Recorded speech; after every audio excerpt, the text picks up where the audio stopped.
மிகவும் முக்கியமான மற்றும் தமிழக வரலாற்றை திருப்பி போட்ட போர் திருப்புரம்பியம் போர் என்பதாகும். 1100 ஆண்டுகளுக்கு முன் இந்த போர் நடக்கவில்லை என்றால் சோழர்கள் வரலாற்றிலிருந்து மறைந்து போய் இருப்பார்கள்.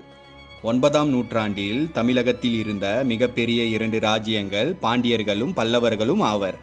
இந்த காலத்தில் சோழர்கள் மற்ற பெரிய அரசின் கீழ் திரை செலுத்தி கொண்டு சிற்றரசர்களாக இருந்தனர். இந்த காலகட்டத்தில் போட்டிகள் வெறும் பாண்டியர்களுக்கும் பல்லவர்களுக்கும் இடையே நடந்தன. இந்த காலத்தில் பாண்டிய நாட்டை 2ஆம் வரகுணன் ஆட்சி செய்து வந்தான். தொண்டை மண்டலத்தை அதாவது பல்லவ நாட்டை அபராஜிதவர்மன் ஆட்சி செய்து வந்தான். இந்த காலத்தில் பாண்டியர்கள் பல்லவர்கள் மேலோங்கி இருக்கின்றனர். சோழர்கள் வெறும் குறுநில மன்னர்களாக இருக்கின்றனர்.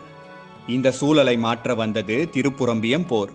கிபி 880இல் கும்பகோணம் அருகில் உள்ள திருப்புரம்பியம் என்ற இடத்தில் பாண்டியர்களுக்கும் பல்லவர்களுக்கும் இடையே இந்த மாபெரும் போர் நடக்கிறது.